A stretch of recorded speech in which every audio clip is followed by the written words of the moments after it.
Amém, irmãos? Vamos escolher as nossas ofertas, os nossos dízimos da casa do Senhor, com alegria, satisfação ao Senhor.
Amém, meus irmãos? Abra sua Bíblia aí. Sofonias, capítulo 2, do verso 1 ao 7.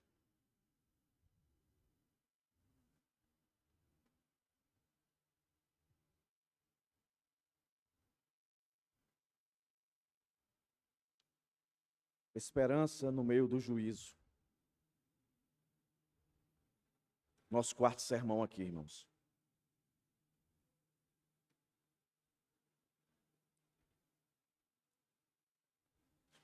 No capítulo todo aqui, do verso 1 até o 15, é o Senhor chamando o seu povo e as nações vizinhas ao arrependimento. E junto com esse chamado arrependimento, uma promessa de restauração, que nós vamos ver hoje aqui, no verso 6 e 7, uma promessa de restauração.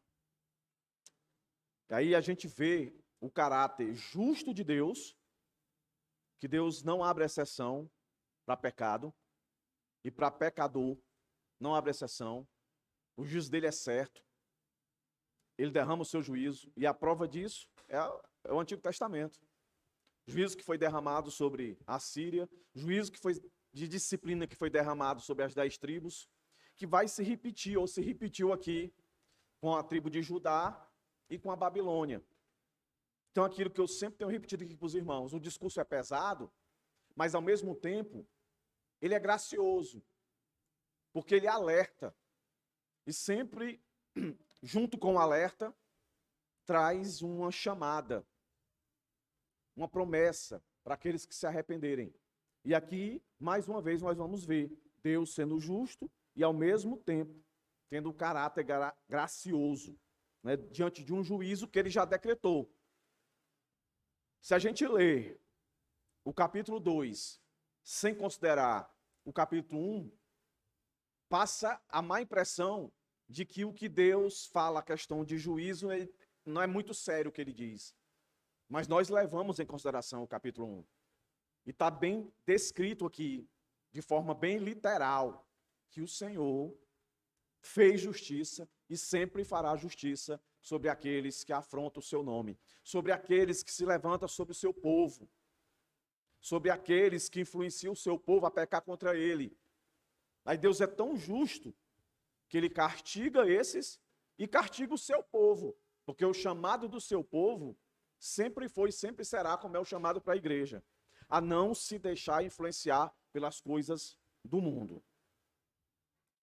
O tempo de Sofonias, de Amós, de Joel, que são os seus contemporâneos, de Jeremias, de Isaías, não é diferente do nosso tempo, meus irmãos. Não é de hoje. Observe, não é de hoje que nós vivemos uma apatia espiritual. Agora, nesse momento, centenas e milhares de cristãos estão adentrando as portas daquilo que eles chamam igreja, não com um coração contrito e quebrantado, não com o coração totalmente em temor e reverência ao Senhor, pelos pecados que afrontam a Deus. A maioria deles, por influência do mundo. E dentro da igreja, a gente sabe que nem todos que estão dentro da igreja são de fato cristãos. A maioria não se atenta quem de fato é Deus e o que ele requer. E é muito simples, ele sempre disse isso. Ele quer ser adorado em primeiro lugar. As pessoas não estão chegando na casa do Senhor com um pesar, com necessidade de pedir perdão, com necessidade de estreitar, aprofundar o seu laço de comunhão com o seu Deus Criador. A grande maioria, a massa, meus irmãos, infelizmente, chega diante de Deus para requerer favores de Deus. Favores de Deus. E esse texto está aqui, esses textos estão aqui, profetas menores, para nos lembrar, meus irmãos, que Deus não se deixa escarnecer, que Deus não é neutro. Nós vimos isso no sermão passado. Não, Deus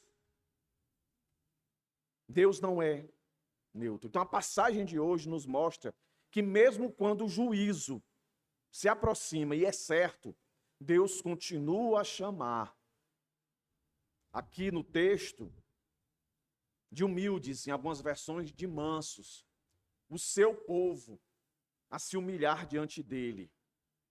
Então, se eu fosse resumir aqui, esse capítulo 2, eu resumiria dessa seguinte forma: um chamado urgente ao arrependimento antes do inevitável dia do Senhor.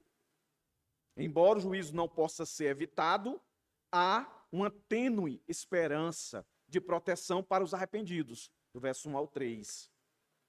E do verso 4 até o 15, a gente pode ver o profeta anunciando o juízo contra as nações vizinhas e um alerta para que Judá se arrependa. Porque aquilo que vai ser maldição para os vizinhos, o Senhor vai restaurar para aqueles que ele chama e sempre chamou de remanescente, que é o verso 6 e o verso 7, que é a nossa porção de hoje, do verso 1 ao verso 7. Então, é muita ira de Deus aqui, ao mesmo tempo, meus irmãos, que não é contradição, andam paralelas, assim como soberania e responsabilidade andam juntas. Juízo e graça andam juntos. O mesmo braço que derrama o juízo de morte, de destruição, de aniquilação, de banimento, é o mesmo que restaura, que traz para perto, que protege, que guarda, que disciplina. Então vamos ler o texto, que eu vou dividir em 3 partes. Verso 1 até o 7, irmãos. Reúnam-se, concentrem-se, ó nação sem pudor, antes que saia o decreto e o dia se vá como a palha, antes que venha sobre você o furor da ira do Senhor. Sim, antes que venha sobre você o dia da ira do Senhor. Busquem o Senhor, todos vocês, os humildes da terra, que cumprem os seus mandamentos, busquem a justiça, busquem a humildade. Talvez assim vocês sejam poupados no dia da ira do Senhor. Porque Gaza será abandonada, Asquelon ficará deserta, Asdod ao meio-dia será expulsa, e Ecrom será desarraigada. Ai dos que habitam no litoral, do povo dos queretitas. A palavra do Senhor será contra você, Canaã, terra dos filisteus. Farei com que você seja destruída, até que não reste um morador sequer. O litoral será de pastagens, com refúgios para os pastores e currais para os rebanhos. O litoral pertencerá ao remanescente da casa de Judá. Ali apacentarão os seus rebanhos, e ao anoitecer se deitarão nas casas de Asquelon, porque o Senhor, seu Deus, os visitará e mudará a sorte deles. Oremos. Senhor, graças te dou por mais uma vez, Senhor, poder louvar, ler a tua palavra, orar, estar junto com a tua igreja e ter a liberdade, Deus, de louvar louvores que colocam tu onde tu sempre deve estar. Ó Deus, muito obrigado por cada irmão que você faz presente. Obrigado por todos aqueles que dizimam e ofertam. Que o Senhor torne seus corações cada vez mais generosos. Muito obrigado, Senhor, por tudo que o Senhor tem feito aqui na Igreja Bíblica Monte Sião. Muito obrigado, Deus, pela salvação. Muito obrigado pelo sustento, pela provisão. Obrigado pelo privilégio de abrir a tua palavra, ler a tua palavra, explicar a tua palavra, aplicar a tua palavra a todos esses que aqui estão. Que todos, da criança ao idoso, do mais instruído ao menos instruídos, todos sejam alcançados na medida das suas necessidades. Que saiam fortalecidos, revigorados, animados, alegres em te servir. Em nome de Jesus, Senhor, sê conosco. Eu te peço, te oro, hoje e sempre. Amém.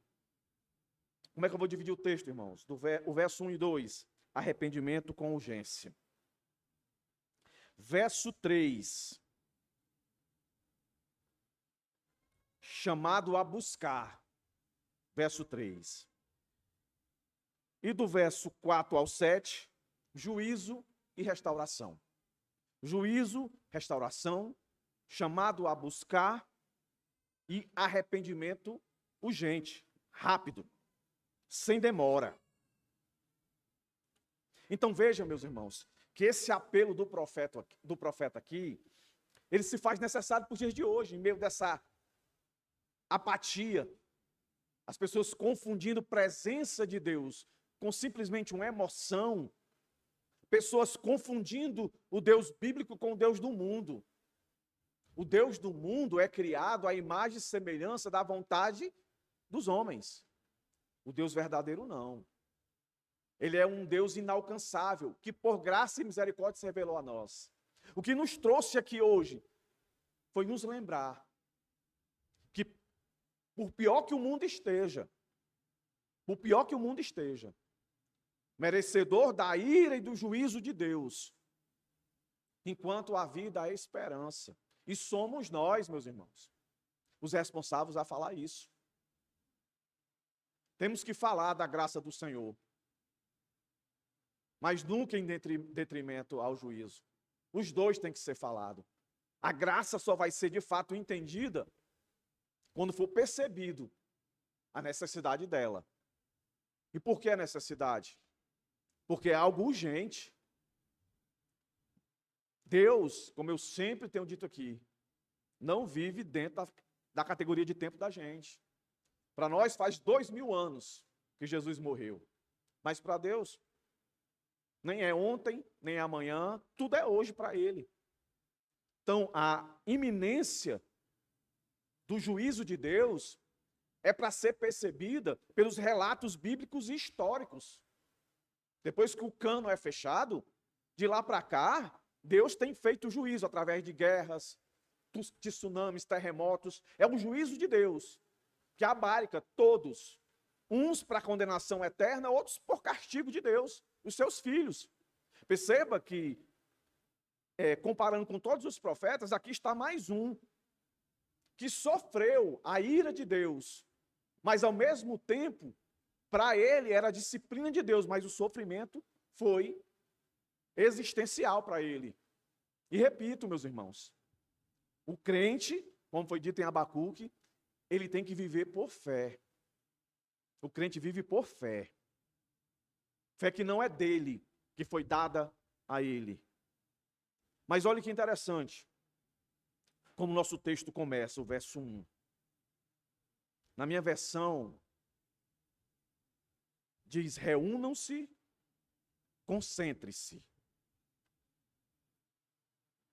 Na versão ARC, diz: congregai-vos, congregai-vos. Na versão corrigida 95, é bem antiga.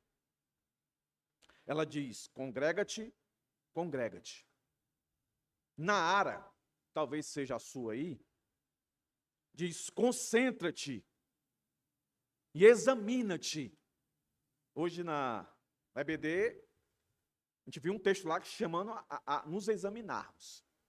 Então, a versão ARA, ela traz essas duas palavras. Concentra-te, examina-te. É interessante a gente, com essas versões, já parar para pensar o que é que essas palavras querem dizer. Na minha versão, reúna-se, concentre-se. Em outra diz, congregai-vos. Em outra diz, concentra-te e examina-te. Que chamado é esse? Que chamado é esse? Aí uma última, uma mais popular, que é a NTLH, é desse jeito mesmo que eu vou ler aqui, tá, irmãos? A versão NTLH, o verso 1 do capítulo 2 de Sofonias, vai dizer assim, ó. Pense bem e tome juízo, povo sem vergonha.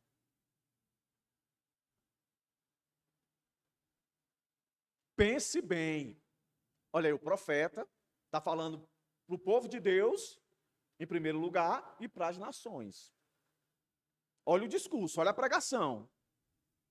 Ela é bem pessoal. Porque na minha versão aqui aparece a palavra você, você, você, você. O profeta, pela inspiração de Deus, ele está querendo ser bem direto. E essa versão, ela traz algo bem direto, né? Enquanto eu não falei essa última aqui, não gera nada no coração da gente, né, irmãos? Congregai-vos, congregai-vos, ou reúnam-se, concentre-se. Parece alguém chamando assim, vem aqui, vem aqui, vem aqui. Mas quando você fala isso aqui, pense bem, tome juízo, povo sem vergonha. Não sei se você faz essa pergunta, mas eu faço. Eu digo, rapaz, por que são traduções tão distantes umas das outras? Como é que a gente resolve isso? Como é que esse cara que traduziu a NTLH, ele chegou a esse ponto? De olhar para congregar, olhar para reúna-se, e ele colocar, pense bem, tome juízo, povo sem vergonha. Meus irmãos, é nessa hora que não tem como. A gente tem que recorrer aos eruditos para ver como é que está isso no original. Porque é importantíssimo a gente entender qual é a intenção de Deus, que é o autor, qual é a intenção, o que é que ele quer causar. Então, olhe para a sua Bíblia. Independente de qual a palavra está aí. Mas o que é certo é o seguinte. As palavras que se repetem, congregai-vos, congregai-vos, congrega-te, congrega-te, ou concentra-te, examina-te, na minha, reúna-se e concentre-se, é a mesma palavra no original. E a mesma palavra no original, meus irmãos, a raiz dela é a palavra restolho. Restolho. Aí eu fui ver uma versão de um erudito, traduzindo literalmente do hebraico para o português. A versão fica assim, ó. Eu vou ler aqui, aí você imagina todas as palavras que eu citei nas versões diferentes. Concentre-se, reúnam-se, certo? Examine-se, para ver se não está aqui dentro. A versão dele ficou assim, ó. Ponde-vos no monte como restolho. Sim, amotoai-vos como restolho, ó nação que não tem pudor. Vou ler de novo. Ponde-vos no monte como restolho. Sim, amontoai-vos como restolho, ó nação que não tem pudor. A metáfora, meus irmãos, de restolho é palha seca. Transmite a ideia de fragilidade e aí se aplica à imoralidade, à leveza moral, à tendência desse povo não ser firme, de ser levado por qualquer vento de influência. Olha que interessante. Olha que interessante. O discurso começa de maneira, meus irmãos, zombatória. O discurso, quando você lê pondo-vos no monte como restolho, o Senhor quer que eles se vejam como algo que não vale nada. Que com o vento, com a fagulha, pega fogo, se acaba, é aniquilado. É como se Deus estivesse dizendo: vocês não valem nada, vocês todos reunidos não valem nada.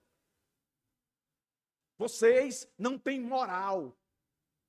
O desejo de vocês, em algumas versões pudor é transformado em desejo, é o desejo maligno, o desejo de sempre pecar. Olha que interessante isso, meus irmãos. O profeta começa chamando e humilhando os seus ouvintes. Esse é o evangelho, meus irmãos. O evangelho tem que humilhar. O evangelho tem que sempre dizer quem é a pessoa de fato. Foi dito aqui, né, da música do indivíduo lá que fez: você é um espelho, a imagem. Para Deus não, você não é espelho coisa nenhuma. Você não vale nada. Aí usando a tradução da NTLH, você é um sem vergonha. É sério, irmãos. Esse é o evangelho. Logicamente, irmãos, dentro de um contexto aqui, né? Você não vai chegar por aí, ei, sem vergonha. Você não vai, não é isso, né, irmãos? Você pode sentar o indivíduo, só vou te contar uma história aqui. Aí você começa o capítulo primeiro, aí você vai preparando o contexto, depois você dá lapada. Entendeu? Aí com certeza. Mas eu não estou aqui mandando ninguém sair com o folheto na mão, a galera do evangelismo aí. Não vão sair chamando o pessoal de sem vergonha, não. Pelo amor de Deus. Há tempo para tudo. Mas está aqui, ó. Então, reúna-se, concentre-se. A palavra que está aí é restolho. E olhe, ela vai aparecer mais na frente, no verso 2, como palha. É o contexto. Por isso que essa versão aqui, ela é a mais, como posso dizer, a mais próxima do que o autor quer dizer. Todas as outras são boas, certo? Mas essa aqui, ó, ponde-vos no monte como restolho. Reúnam-se. Está aí a tradução. Sim, amontoai-vos como restolho. Concentrem-se. Aí pode ser também congregue-te, né? Tá entendendo? Mas essa aqui, ela é mais. E essa última aqui, pense bem, tome juízo, povo sem vergonha. Essa aqui já é o evangelista que já está querendo botar todo mundo no inferno. Entendeu? Mas veja como é interessante. A gente não podia seguir sem perceber isso aqui. É uma crítica de uma realidade da humanidade, meus irmãos. Quem somos nós diante de um Deus tão poderoso? A gente não vale nada. É se juntar, uma faísca queima tudo.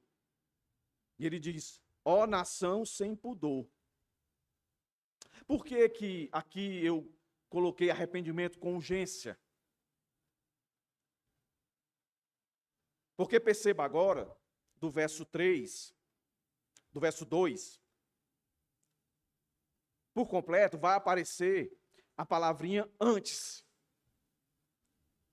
E no português é um substantivo usado aqui como um advérbio de tempo, que está apontando para uma situação.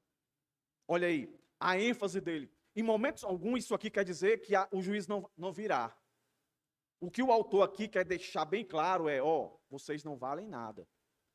Mas vocês são desavergonhados, vocês não têm pudor, vocês pecam e ficam tranquilos com isso. Vocês não valem nada. Então se arrependam. O antes aqui não é dúvida, não. O antes aqui, meus irmãos, é o caráter, a expressão de urgência. Se arrependam logo. Aí vejam, antes que saia o decreto. Se coloque no lugar deles aqui. A profecia, para ajudar, é que a Babilônia viria. Viria no futuro, ainda não é aqui. Mas o Senhor disse que eles vão vir. Mas o Senhor está dando tempo. Antes que eu dê o decreto, digo, vai ser agora. Antes que saia o decreto e o dia se vá como palha. Aí o palha aí é para relacionar o verso 1. Reúnam-se, concentrem-se. Restolho. Antes que vocês sejam queimados. Ou seja, destruídos. Antes que venha sobre você. Antes de novo. Se vá como palha. Não vai ser difícil para mim. Antes que venha o furor da ira do Senhor sobre você. Está vendo aí, ó? Sobre você. Sim, podia parar aí, né? Mas ele quer deixar claro. Ele não está brincando. A data já está certa. Falta só ele mesmo decidir. Aí ele diz: sim, antes que venha sobre você o dia da ira do Senhor. Quando eles ouviam isso, eles lembravam de quê? Verso 15 do capítulo 1. Aquele dia será um dia de ira do Senhor, dia de angústia e tribulação, dia de ruína e destruição, dia de trevas e escuridão, dia de nuvens e densas trevas. O que é que o Senhor queria causar neles, meus irmãos?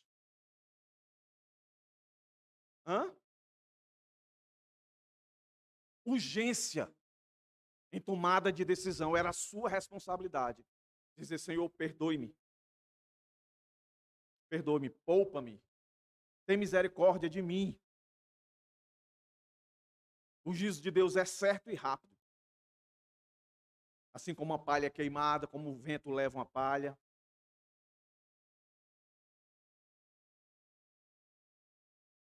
Antes que seja tarde demais. Antes que o decreto, ou seja, a decisão irrevogável de Deus, se cumpra. Antes do dia da ira do Senhor, caia com força sobre Judá e as nações. Por que tudo isso? Porque era uma nação, meus irmãos, sem pudor, sem desejo de viver a justiça, sem desejo de viver para agradar ao Senhor, vivia para agradar a si mesmos, assim como o mundo faz. E esse desejo era insaciável, que endurecia e os tornava indiferentes aos chamados de arrependimento que o Senhor levantava sobre eles, levantando o profeta, levantando o profeta, e o povo com o coração duro, duro, duro, duro, duro. Totalmente sem pudor, sem desejo de santificação, sem desejo de obedecer. E Deus está fazendo tudo isso, meus irmãos, para dizer que a graça de Deus precede o juízo. Antes, se arrependa. Deus adverte, sempre advertiu. Ele é longânimo. O tempo da oportunidade tem um fim. Como eu disse em outros sermões, Deus é longânimo? É. Mas tem um limite. Tem um limite. E aqui chegou o limite para eles. Rápido, rápido, se arrependam. Então nós, como igreja, meus irmãos, temos que discernir esse tempo. Mateus 16:3 nos chama a isso. E não endurecer o nosso coração, como em Hebreus 3:15 diz. Não se deve endurecer o coração. Quantos cristãos estão vivendo uma apatia?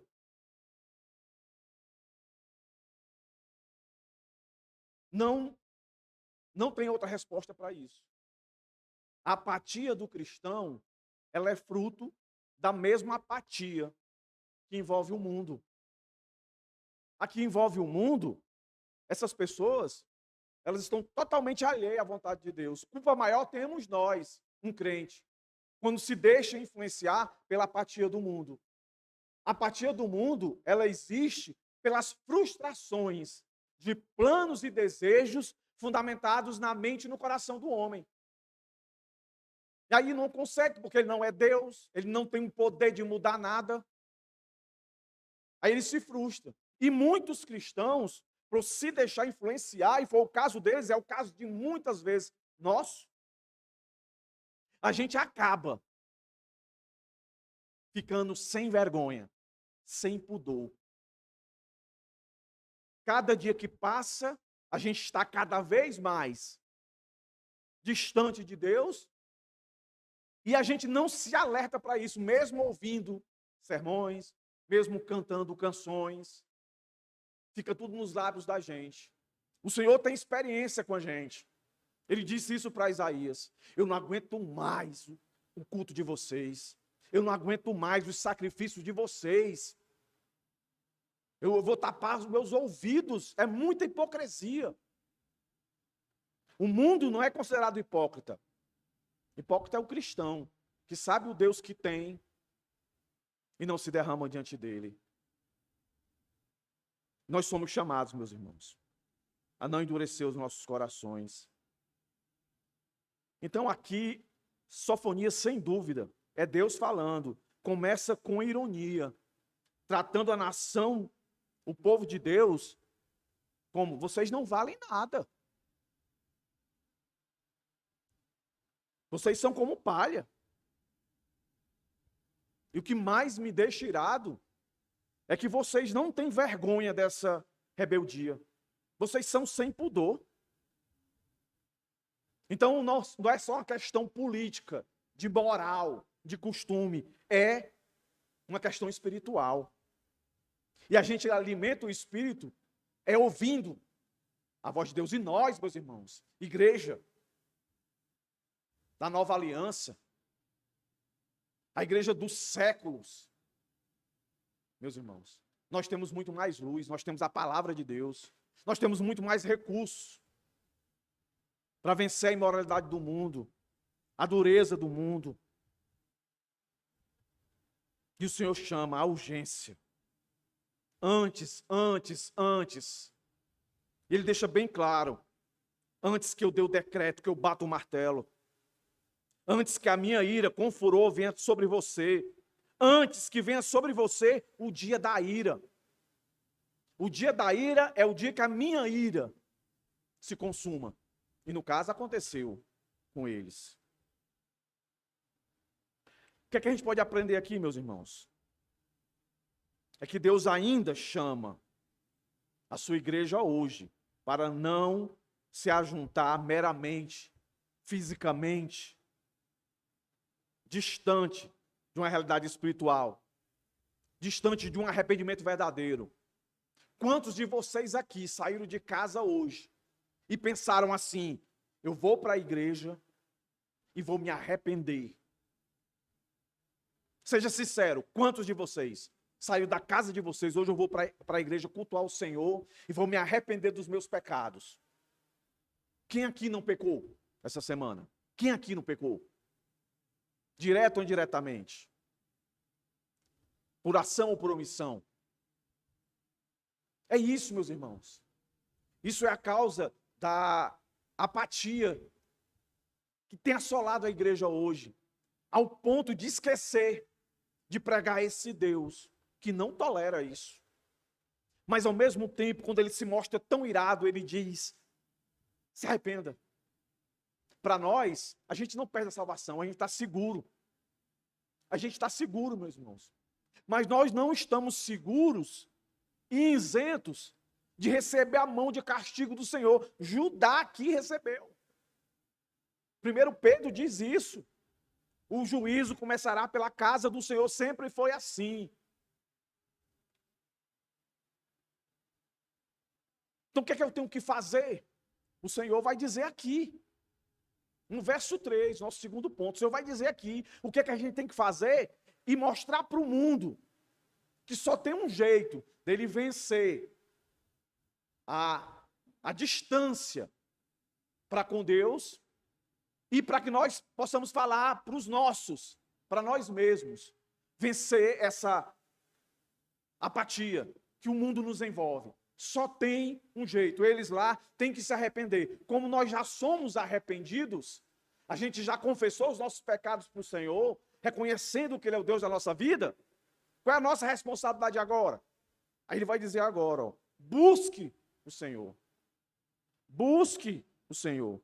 Por 3 vezes Ele vai dizer, ó, busque o Senhor, busque a justiça, busque ou busquem a humildade. Olha aí, irmãos. Em outra versão vai dizer assim, ó, buscai ao Senhor todos os mansos da terra, que praticai sua equidade, sua justiça. Buscai a justiça, buscai a mansidão. Talvez lograreis esconder-vos nos dias da ira do Senhor. Não é isso que o texto está dizendo? Ó? Busquem o Senhor, na minha versão aqui, ó, que é a NAA. Busque o Senhor, todos vocês, os humildes da terra, que cumprem os seus mandamentos, busquem a justiça, busquem a humildade. Talvez assim vocês sejam poupados no dia da ira do Senhor.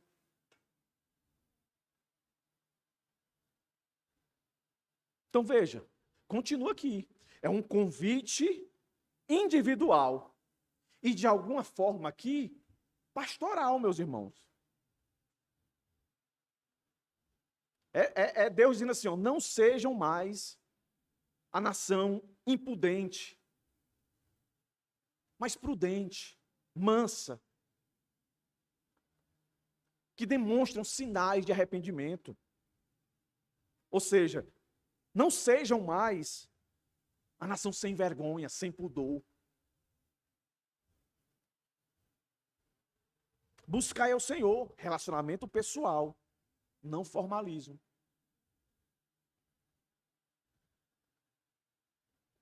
É você ler as Escrituras e buscar o Senhor nelas, irmãos. É você cantar, mesmo que o cântico seja conhecido, mas todas as vezes que você cantar, você procurar mais o Senhor nela. Esse que nós cantamos aqui, o 63, para mim é um hino mesmo, é um hino. É um hino. E já deu testemunho, né, do hino que a gente cantou no final, não sei porquê de Deus o amor. Minha adolescência era o que eu pedia, todas as vezes que eu escuto esse hino, as minhas entranhas tremem, porque eu vejo o quanto eu não merecia ser chamado pelo Senhor. Você também não merecia, ninguém merece. O Senhor nos chama, e aí o que Ele pede de nós? Me busque a minha justiça, seja manso. Afinal, nas bem-aventuranças ele diz, os mansos herdarão o reino dos céus. Então busca o Senhor, relacionamento pessoal, comunhão, nada de formalismo, nada de ativismo. Quando ele diz, busca a justiça, uma vida ética, em conformidade com Deus. Em conformidade com Deus. As coisas para o mundo, o jeitinho brasileiro, aquela coisa toda. Sabe, assistindo esses jogos aí que está passando aí, Mundial de Clubes, uma das coisas, tem muitas coisas que eu admiro nos americanos. Né? A primeira delas é eles serem patriotas, né? Eles amarem a sua nação.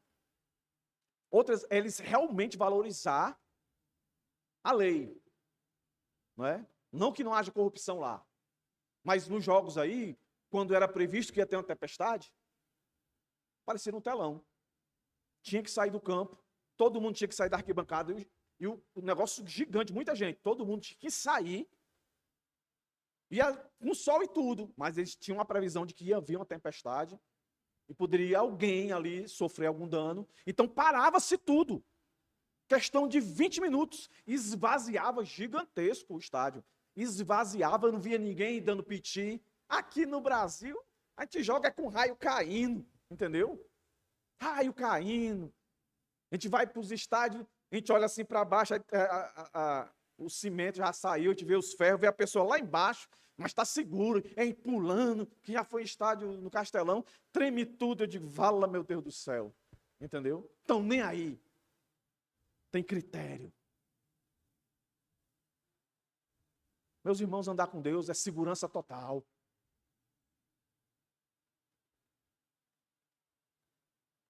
É ter ética. É sim para sim e não para não. E quando a gente faz, não é mérito para a gente, não. É mérito para o que Deus está fazendo através de nós.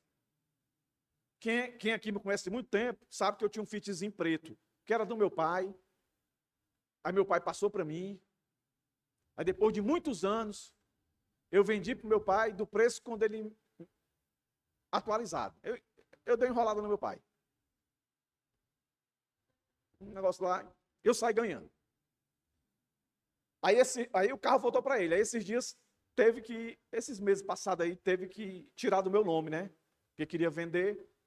Aí eu fui com o carro. Quando eu cheguei lá, Eu digo, pai, dificilmente esse carro vai ser aprovado. Acho que esse bicho aí, a gente vai ter que desmontar ele e mandar pro ferro velho. Aí eu fui, Detran. Cheguei lá, o cara olhou pro carro. Sei, rapaz, não dá para ver o número aqui não. Eu digo, como é que a gente faz? Aí você vai ter que levar ele lá na Godofredo Maciel, mesmo no Detran, você vai ter que pagar para reimprimir o chassi e tal. Vai dar uns 1.000 e tantos reais aí. Aí, quando ele diz, vai dar uns 1.000 e tantos reais aí, eu já entendi o que é que ele queria. Se eu botasse qualquer mão na mão dele, ele liberado. Aí eu voltei, eu disse, pai, não passou não. Passou não. Aí eu vou entregar meu irmão. Não, me dá esse carro aí que eu vou, macho. O pecado é seu. Meu não. A hora de ter feito, ele foi, deu certo lá. Disse, nem me conte para não fazer parte. Entendeu? O pecado é seu. Eu já tinha pego todas as informações, como é que dá um fim no carro, né? Eu tinha que arrancar a placa, tal, ir na polícia, né? Fazer o boletim de ocorrência para dar fim no carro. O pecado é dele. Nas coisas mínimas, entendeu? Mínimas, você achar uma carteira, não é? Ou alguém te dá um dinheiro a mais. As coisas simples da vida. Às vezes a gente acha que prova que é cristão quando a gente não cai no adultério, ou quando a gente não vê pornografia. Aí eu sou crente mesmo porque eu não faço essas coisas. Mas aí mente no imposto de renda, né? Aí mente na escola. Vai fazendo uns pendurigaios aí, e aí acha que não é vida ética. A vida é você sofrer a consequência. Eu nunca esqueci do pastor Elivando. Ele disse que foi levar o carro dele também para trocar um negócio lá. Aí o cara disse, rapaz, é o seguinte, se tu for comprar novo, aí no balcão é tanto, mas aqui por trás, aqui a gente dá um jeito aqui, que sempre sobra uma pecinha, a gente bota aqui e tal, depois a gente bota lá no canto da outra, eles não vão nem perceber. Ele disse, não, pode botar a véia mesmo aí, mas eu não vou me corromper. Entendeu? Não vou, parecer muito simples, muito fácil. Deus perdoa, perdoa, irmãos, perdoa. Mas se você começa a viver numa prática desse tipo aí, quando você menos esperar, um pecado chama outro pecado. A Bíblia diz que um abismo chama outro abismo. A Bíblia encanta nenhuma na gente brincar com o pecado. Muito da apatia que você está vivendo é porque você tem brincado com pecados que você acha que são toleráveis. Não existe pecado tolerável. Todo pecado tem que ser banido, do pequeno ao maior. Por isso que o Senhor Jesus, quando veio, e ele foi falar sobre a lei, os mandamentos, ele disse, adultério não é só aquele cara que for pego em flagra. Não, é se ele olhar e desejar. Aí pronto, pegou todo mundo. Assassino não é só aquele que pegar uma espada, uma faca, um cutelo e enfiar e matar uma pessoa, não. É se ele odiar, ele já matou, pegou todo mundo. Então não se iluda. Nós somos da mesma safra desse povo aqui, caída. Aí o Senhor chama. Sejam humildes. Sejam mansos diante da correção. Você sabia, crente, você sabia que todas as vezes que você vem à igreja, seja no domingo, seja na quarta-feira, seja na EBD, seja no encontro de jovens, adolescentes, seja na reunião de mulheres, você está sendo ali confrontado para ser corrigido em muitas áreas da sua vida? Você sabia disso? A gente não vem para a igreja usando linguagem bem vulgar mesmo. A gente não vem para a igreja para encher linguiça, não, irmãos. Para ficar dando aqui de adorador, não. A gente vem para receber correção. Horas mais, horas menos, mas todos nós somos passivos de correção. Em tudo, em tudo, em tudo. Se fosse colocar uma lista aqui de pecados, a gente ia cair em qualquer um desses aqui. Por exemplo, essa semana, você duvidou da existência de Deus? Nessa semana, você não deu glória pela água que você bebeu? Graças a Deus, pela casa que você tem? Muitos aqui dizem, rapaz, não dei, pecou. Quantos de vocês aqui essa semana tiveram alguma frustração de algo que vocês planejaram, não conseguiram, e vocês colocaram culpa em Deus, ou então questionaram Deus? Deus, por que não? E não simplesmente disse assim, Senhor, seja feita a tua vontade. Me dá força, Senhor, para não te desobedecer. Me dá força para não me irar contra ti, Senhor. Quem sou eu? Isso é presunção. Aí o que Deus está dizendo aqui, sejam humildes, sejam mansos, sejam éticos, e não sem pudor, e não sem vergonha. Porque assim, aí ele vai dizer, ó, finalzinho do verso, vocês sejam poupados no dia da ira do Senhor. Aí ele vai, é como se ele dissesse agora assim, ó, nosso terceiro ponto. Vocês querem ver uma coisa? Olha o que é que eu vou fazer com as nações vizinhas. Quanto mais com vocês. Olha aí. Aí no meio dessa afronta de Deus, né? Com essas palavras tão duras que ele vai dizer agora. Para essas 4 cidades. Que são cidades da Filístia, né? São os filisteus. O maior inimigo do povo de Deus foram os filisteus. Certo? Aí Deus terminou de tratar com eles aqui, ó. Agora, olha o que é que eu vou fazer com esse pessoal. E esse pessoal também se encaixa. Não vale nada. São restolhos. São sem pudor. Deus, é. O que é que tu vai fazer com eles? Olha aí. O verso 4, o verso 5. Olha o que Deus vai fazer com eles. E é algo enorme. Que Deus pega essas cidades aí. Essas cidades são como se marcasse, né? Norte, sul, leste, oeste. O mundo da época. É Deus mostrando a sua soberania. Que ele vai varrer. Olha os verbos que ele usa aí, ó. Para Gaza, ele diz, eu vou abandoná-la. Ela vai ser abandonada. Certo? Cidades que se orgulhavam, que se achavam poderosas. Vai ser abandonada. Ou seja, não vai ter amigo, não vai ter exército companheiro. Abandonada. Quando Jesus Cristo morreu na cruz, quando ele entregou-se à morte, houve um apagão, e ali é uma representação, uma escuridão total, uma representação de abandono de Deus. Há quem diga, e eu estou do lado desses que dizem, que o inferno só é inferno porque Deus não vai estar lá. As pessoas vão ficar abandonadas. As pessoas vão viver uma realidade que elas sempre quiseram viver quando tinham vida nesse mundo. Era viver como se Deus não existisse. É o que Deus está dizendo aqui, ó. Essas cidades vão ser abandonadas. Não tem coisa pior do que ser abandonado por Deus.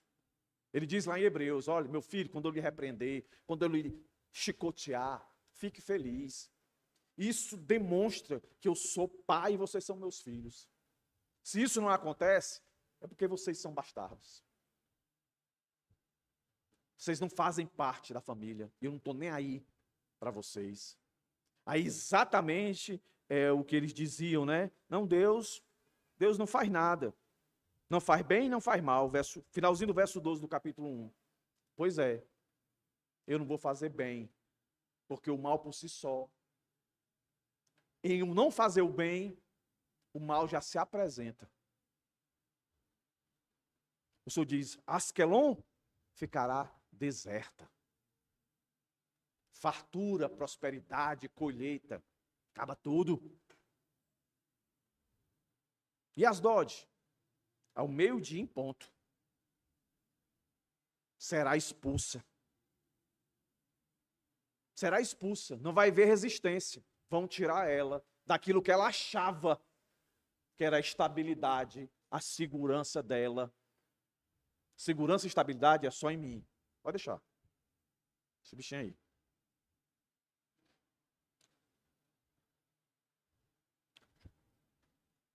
E por fim, Ecrom, olha que palavra dura essa. Desarraigada. Você pode até fazer força, não quero ir, eu vou ficar. Não tem jeito. Deus vai lá e E puxa. Ai dos habitantes que habitam no litoral, nas praias, fartura de peixe, do povo dos queretitas, que também são filisteus. A palavra do Senhor será contra você, Canaã, olha aí, terra dos filisteus. Farei com que você seja destruída, até que não reste um morador sequer.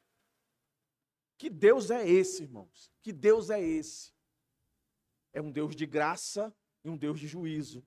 Não se esqueça, essas palavras duras do Senhor estão dentro de um contexto que Ele oferece tempo para se arrepender. Antes que. É essa, meus irmãos, deveria ser a faixa principal de evangelização. Antes que reticência. E alguém, o que é isso aí? O que é isso aí? Olha, tu já ouviu falar sobre Sofonias? Isso aqui está lá no texto dele. Tu tem um tempinho? Não, estou no trânsito, pega meu telefone, vai lá na minha igreja, que tu vai entender o que é isso daí. E tu está dentro desse negócio aí, ó, de um jeito ou de outro, tu está dentro. Que antes que é tanto para o ímpio, antes que também é para o cristão. Tá certo? Ambos precisam de arrependimento. O primeiro, arrependimento para salvação. O segundo, arrependimento para amadurecimento, para santificação. E não tem como conseguir isso se não buscar o Senhor. Se não buscar ao Senhor com humildade. Buscar ao Senhor com justiça. E aí, meus irmãos, quando ele termina de dizer algo tão duro, tão difícil, aí vem outro momento de graça do Senhor. Toda essa desgraça do verso 4, 5, vai se transformar em bênção. Por isso que a Bíblia diz que aquilo que parece maldição é bênção. É Deus que controla tudo. A gente não entende no começo, mas é um livramento. É um livramento. Eu já assisti vários filmes ligados à medicina, né, de hospital. Que a pessoa chega lá achando que está com um probleminha, aquele, sei o que, Anatomy, e outros aí. A pessoa chega lá, pensa que está com um probleminha, vai voltar para casa, e de repente o médico detecta que tem um negócio ali que ele vai morrer. Aí ele vai ter que entrar na faca. Aí o indivíduo se apavora, né? Ele vai sofrer primeiro. Aí quando ele volta, aí vou explicar para ele, olha, você entrou aqui assim, você teve que ser internado rapidamente, você estava com um grande mal em você, nós tivemos que tomar medidas duras, fortes, né? Tivemos que machucar você, cortar você, mas agora você está bem. Aí, normalmente o indivíduo diz, obrigado, fica eternamente grato. As coisas de Deus não é diferente. Muitas delas a gente não entende. Os indivíduos que ouviram esse discurso aqui, começou chamando a gente que a gente não vale nada. Mas é verdade. Depois ele diz, se apresse, você tem responsabilidade de deixar de ser sem vergonha. É só acusando a gente. Mas ele está dizendo, olha, eu não dei ainda o dia, não marquei a data, mas vai acontecer, eu vou derramar meu juízo sobre vocês. Busquem a mim, o Senhor, não busque o mundo, não busque os deuses do mundo. Busque a mim. Sejam humildes, reconheçam a necessidade de precisar de mim. E vivam na base da minha justiça, não na justiça do homem. Desagrade o homem, mas não desagrade a mim, não. Por que, Senhor? Olha, porque quer que eu faça com quem me desagrada? Aí o Senhor vem no verso 4. Eu abandono, eu torno deserto, eu expulso e eu desenraizo. Ainda faço mais. Acabo com as férias. Ai dos que habitam no litoral, do povo dos queretitas. A palavra do Senhor será contra você. Canaã, terra dos filisteus, farei com que você seja destruída até que reste um morador sequer. Até que reste nenhum. Todos serão destruídos. Mas aqueles que se arrependerem, aqueles que disserem, Senhor, eu sou tudo isso que tu disse mesmo, eu não valho nada. Mas a tua graça me alcançou, Senhor. Perdoe-me. Perdoe-me. Aí para esses, que a Bíblia chama de remanescente, eu sempre acho que no inferno vai ter mais gente do que no céu. Eu sempre acho. Ele vai dizer, ó, Olha como muda a figura agora. Não tem nada de destruição, não tem nada de deserto, não tem nada de expulsar, não tem nada de desarraigar, nada. O que ele vai dizer? O litoral, verso 5, né? Falou litoral, agora ele vai repetir. O litoral será de pastagens, com refúgios para os pastores e currais para os rebanhos. Olha aí, segurança, prosperidade. O litoral, olha aí, a desgraça transformada em graça. O litoral pertencerá, olha aí, pertencimento. Algo que é dado. Meus irmãos, que maravilha, irmãos. A gente não merece isso aqui não, irmãos. Nós somos o verso 1. Nós somos e vivemos práticas desses que foram registrados aqui do verso 4 e 5. E olha o que o Senhor diz. Olha aí a mão da ira e da graça junto. O desenho que eu tenho assim é dando uma mãozada e a outra acariciando. Aprende. Deixa de ser sem vergonha. O litoral pertencerá ao remanescente da casa de Judá, povo do Senhor. Ali, olha aí, irmãos, apacentarão os seus rebanhos. E ao anoitecer se deitarão nas casas de Asquelon. Olha aí, fazer para os deuses deles. Vai ser para mim que vocês vão se deitar. Porque o Senhor, irmãos, marque aí na sua Bíblia, que eu marco na minha, toda vez que aparece isso aqui. O Senhor, seu Deus. A gente pode viver como se não fosse filho dele. Pela nossa pecaminosidade, pela nossa falta de vergonha. Mas Deus sempre diz que a gente continua sendo dele, irmãos. Que segurança, irmãos. Que povo desgraçado. Mas ao mesmo tempo agraciado. Porque o Senhor, seu Deus. Não faz lembrar, não? O filho pródigo. O cara sai, queima tudo lá, a grana, festeja, faz a maior esculhambação do mundo. Aí ele volta, o pai está lá, esperando ele. Quando o pai vê ele, corre e abraça ele, irmão. Na vida real, racionalmente falando, né? Um pai nordestino, ele estava com espingarda, botasse a cabeça, a testa, estava logo assim, miserável, vai voltar agora? Matar. Não, o pai, a Bíblia diz que ele corre ao encontro. Ou seja, o filho nunca deixou de ser filho. Aí o filho arrependido diz, eu vou para a casa do meu pai e vou dizer, pai, o senhor me tem como empregado, eu não mereço isso aqui não. Mas ele nunca deixou de ser reconhecido como filho. Meus irmãos, é graça demais que a gente não merece. É para ser constrangedor, é para a gente voltar hoje para casa assim, cabisbaixo. Assim, meu Deus.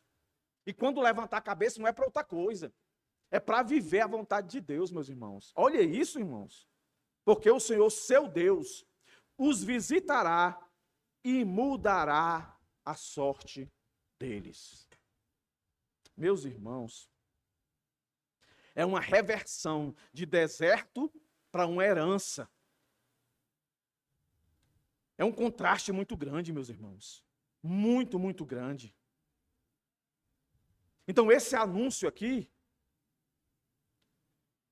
partindo para o final, serve pelo menos para 3 coisas. Primeiro, para divertir, para consolar e para nos chamar a ser zelosos.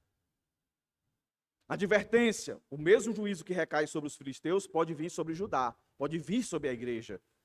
Se esta persistir na sem-vergonhice, sem pudor, rebelião contra Deus. Consolo, o remanescente fiel será preservado e restaurado. Vai sofrer no meio da ação, mas o Senhor vai preservar ele, vai colocar ele num lugar de manancial. É o que Salmo 23 diz, que para mim é um dos salmos fantásticos. O Senhor, meu pastor, nada me faltará. Ainda que eu ande pelo vale da sombra da morte, não temerei mal algum, porque tu estás comigo. Aí essa parte é que eu acho mais legal. A tua vara e o teu cajado me consola. Olha aí. Onde é que vara e cajado consola, irmãos? Só na mão de Deus mesmo, que transforma dor em alívio, em desespero em consolo. E aí, nossa responsabilidade, chamados a zelar. Ver o que Deus está fazendo com os inimigos deve despertar Judá, nós, para retornar ao Senhor. Não sei como é que está a tua vida com Deus. Eu não sei. E a vida com Deus, ela é medida por aquilo que Deus pede que nós vivamos como filho dele. Sempre. Você não está lendo Bíblia? Você não tem prazer de ler a Bíblia? Você não medita? Quando você vem à igreja, você só ouve e não escuta? Você entende, mas não compreende? Essa é a hora de você dizer, Senhor, tem misericórdia de mim. A minha mente é ocupada demais com as coisas do mundo. Jesus, quando ora, sua oração, lá em João 17, se não me engano, ele não pede para que Deus tire a gente do mundo. O mundo tem muita coisa legal para a gente viver. O negócio é quando a gente prioriza mais. A gente nunca está cansado para passear. A gente nunca está cansado para comprar alguma coisa. A gente nunca está desmotivado para viver alguma experiência, seja de viagem ou gastronômica. Mas para as coisas de Deus a gente sempre...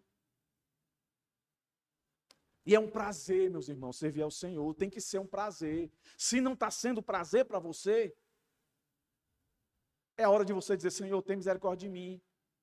Que hoje, ao sair daqui, Senhor, eu seja renovado, eu tenha prazer de vir à tua casa. Que eu sinta saudade. A gente canta aqui, saudade de Jesus, saudade. Eu quero ir. Quero ir coisa nenhuma, rapaz. Irmãos, vamos sair dessa apatia, irmão. Vamos assumir as nossas questões para com Deus.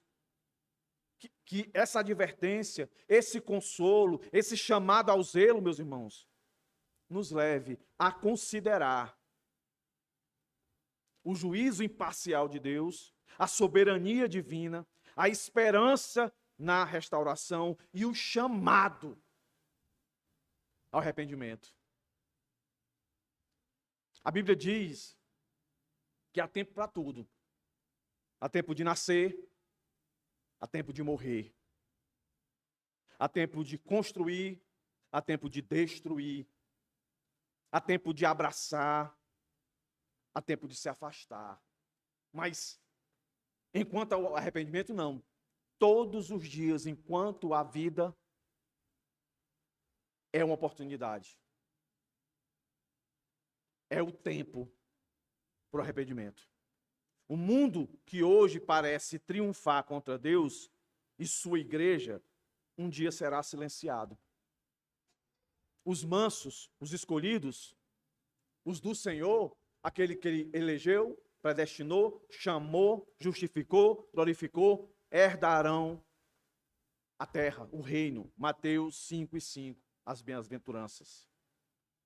O que Deus promete, Ele cumpre. Não devemos temer ao homem. Devemos sempre temer a Deus. O temer que Deus requer do mundo lá fora é de juízo, de destruição. O nosso não. É de devoção. É de adoração ao Senhor. Fique de pé.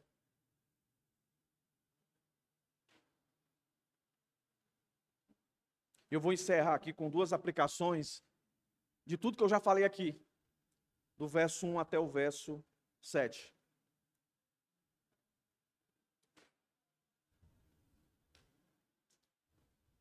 Eu quero ser bem literal, vou ler do jeito que está aqui. A primeira delas tem relação com o verso 1 ao 3. Deus chama ao arrependimento antes do juízo. Essa é uma oportunidade de graça. O cristão deve viver uma vida de constante arrependimento, buscando a justiça e a humildade diante de Deus. Isso vale tanto para indivíduos quanto para comunidades inteiras, igrejas inteiras. Como diz 2 Coríntios 6:2, hoje é tempo aceitável, hoje é dia de salvação. Não adia a decisão de se render completamente a Cristo.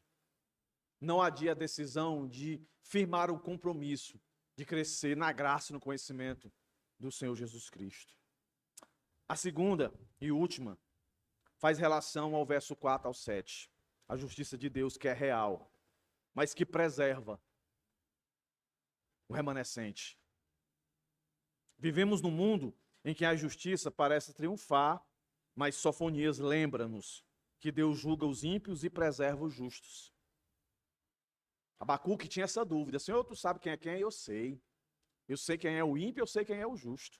E o justo viverá pela fé. O cristão deve permanecer fiel, mesmo em meio a uma cultura hostil, sabendo que Deus não abandona os seus.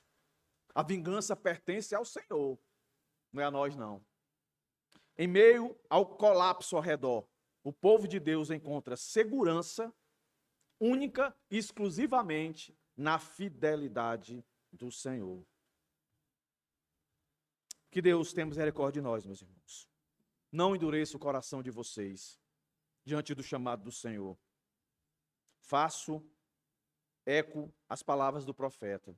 Busquemos ao Senhor enquanto se pode achar. Oremos. Senhor, muito obrigado por essa noite. Obrigado por nos alertar mais uma vez da nossa